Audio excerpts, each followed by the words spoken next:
Rich Shea here with another unboxing, this time Raiders of Scythia, I think I'm pronouncing it correctly, from Renegade Games, designed by Shem Phillilps. This is kind of a redo of Raiders of the North Sea, with some of the expansions added apparently, and of course a completely different theme. So Garphill Games, the artwork's different too. So inside you can see the rules, the component list, cards, the game map, and then the player boards, which mostly just hold the cards. There are cards that represent characters. One of them is your leader, and the others will be part of your crew. Then there are other cards, explanation of the different actions, which basically consists of worker placement and worker removal, followed by, or sometimes instead, you perform raids on different parts of the outside world. One of the things that's in this game are that your character cards can get animals, eagles, which give you increases in your benefits mostly, and sometimes, well, mostly in your increases in your benefits. We'll talk about that. And horses, which give you, where are the horses? Oops. Maybe they're in there. Oh, no. And horses, which give you endgame bonuses and tend to increase your strength, as I understand it. There's a solo play, because that's what we need now. The art is pretty evocative. The horses are very fancy. Here we go. Victory points. Let's go up close and see the examples. So this eagle increases one kind of benefit. This one has strength and victory points, and this one increases the other kind of benefit. We'll talk about that a little bit. The symbology, except maybe on the eagles, is all very clear. So let's see what's inside. A little ad for other games from them. A plain cloth bag. I think this is for drawing stuff out of, although it's also possible that it's oh yeah, it is for drawing stuff out of. Bunch of plastic bags, of course. So, some dice. There's a limited number of dice. You use those when you're raiding. They're in red, gold, white, and the kind of raid you're making determines which ones of these you'll use. This is, oh, no, I was wrong. So the individual player boards have a place for your leader, your up to 5 crew members. The other stuff is decorative. I think that's a player aid to help you determine which kinds of goods tokens are which. They don't really have these little picked things on top of them. And also how many victory points they're worth at the end of the game. Not sure what's going on there. So that's for each player: red, blue, oops, purple, and black. Those are there. Get to the cards in a minute. There are a lot of wooden bits. It's pretty deluxeified just for a straightforward game. These are wound markers and the player's individual, I believe, point tracking pieces. I should check carefully. Yes, score markers for each of the 4 players. There are meeples, people, they don't workers. Blue and gray and red. They really don't differentiate it. These are the things that you can get. They go in the draw bag because you randomize when you set it up. So they have to have the same shape, so you can't tell them apart by feeling them, which in a way is sad. Okay, so gray is equipment, brown are wagons, black are livestock, and yellow are gold. Those are the things that you can acquire, and they're on raids. I'll get to the cards last. Here's silver tokens, so I don't know why. Medusa is on there, but there you go. Oh, the stock is, in my opinion, medium weight, not super heavyweight, but also not flimsy cardboard. for these things. These are the various achievements. You get victory. Oops, let's hold this one up here. Like victory points for doing these 4 things. Some of them will appear on the board, and I think more come out later. And they're very assorted, from just money to different kinds of goods that you've acquired on raids or otherwise.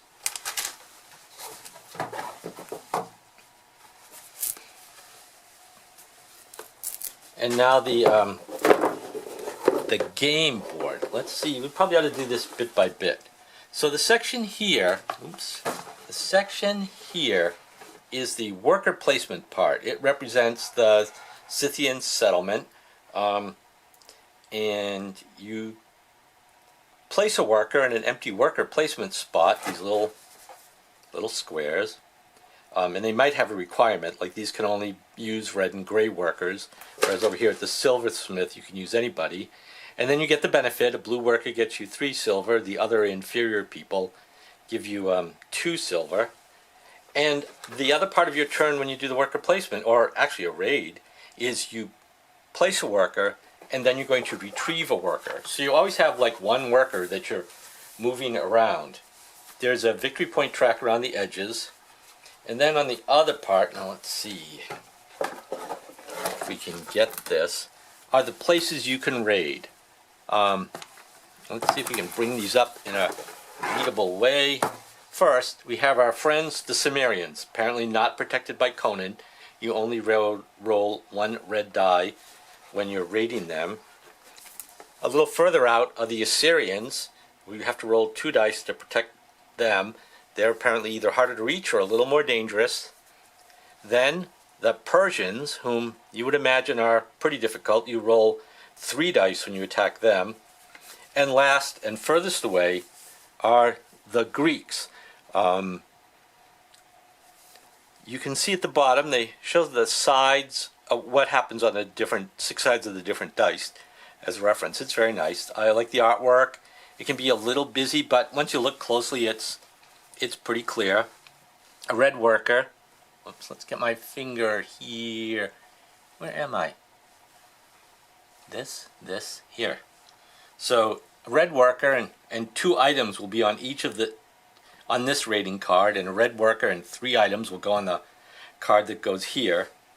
The effect of the strength you attack with determines, well, if you don't have 16, you're just going to take some wounds, or 4 victory points or 6 victory points. And to make the 2 raids, you put in a red or gray worker here, and then you these things happen. And these are the costs that you have to pay. You have to have at least 4 strength. No, you have to have at least 4 people in your raiding party, and you have to pay provisions and a wagon to get there. Clearly, it's harder to get to Greece. You'll need like more provisions and more wagons, and sadly, you can't actually go sailing off the bottom. So that's the game board. It's actually bigger than the player boards in this one. I think I was thinking of their other game. Okay, pieces we didn't look at. These are the provisions. They're little baskets of provisions. Okay, and this represents kumis, which is sort of like a wild card thing. What it really represents is fermented horse milk. It's sort of like you make yogurt out of horse milk, but because horse milk has more sugar, and you didn't just get the bacteria that you use to make traditional yogurt, I guess you get some yeast in there, you also get alcohol. So it's like a yogurt alcohol drink.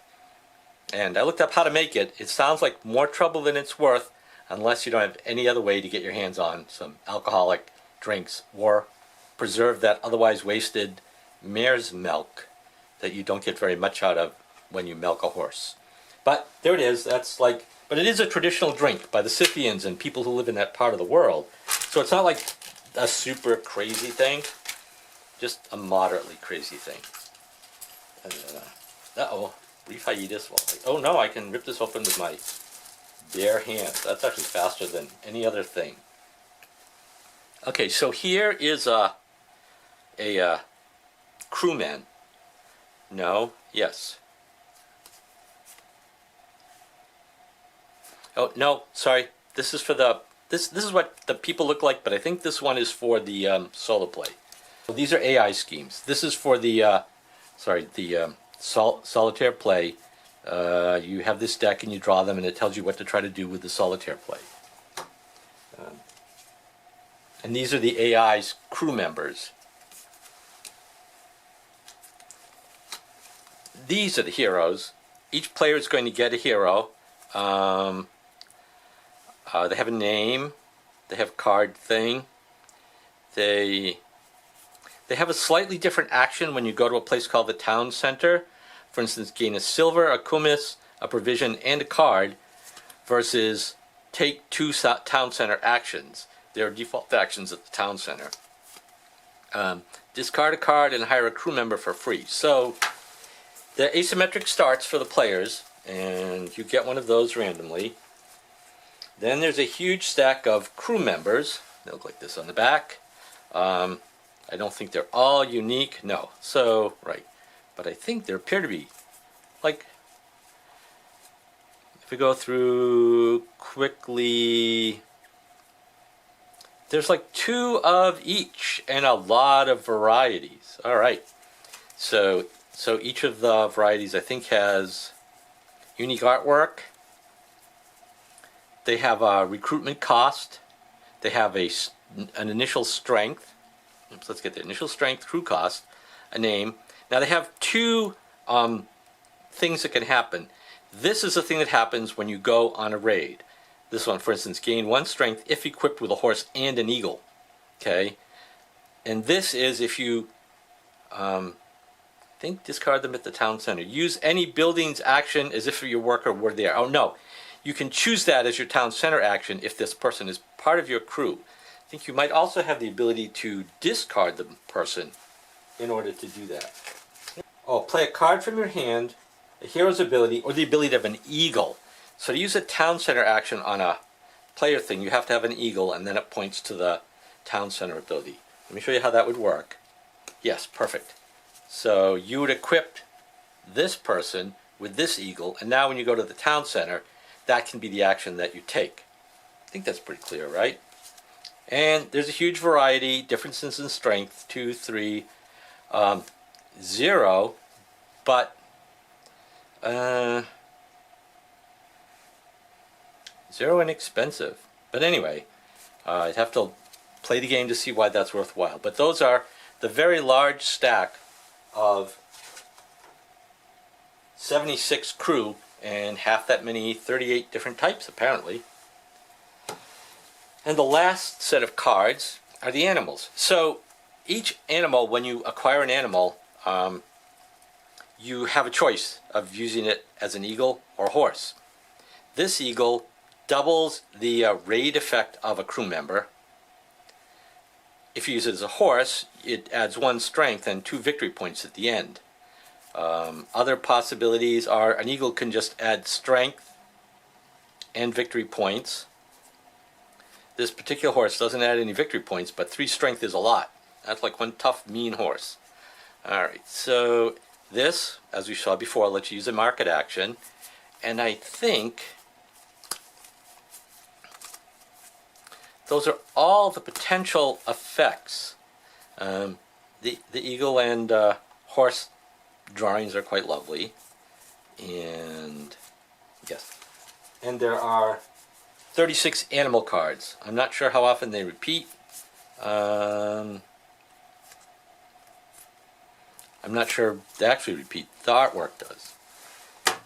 Those are all the components. It's very nicely produced. It doesn't have a ton of different components. I think the cards make up a lot of the game. I'm really looking forward to trying it. I played Raiders of the North Sea with expansions. It's a very interesting game. I think without any of the expansions, Raiders of the North Sea it just wasn't that exciting for me. But with the expansions, it becomes a very nice game. But rather than acquiring the game and the expansions, I waited and I got this. It seems to be about the right place for me to do that. So I'm hoping you get a chance to try it out, at least with the AI soon. And I hope this piqued your interest or told you that this isn't the kind of game that you want, one way or the other. Thanks for watching. Remember, I'm still active with the Meeple League. We're working on both our League pod play, but we're also researching and trying to develop tournament-like live play with Discord and online game, board game versions. And so you can keep an eye on that at our site, meepleleague.com. Thanks again for watching. Bye for now.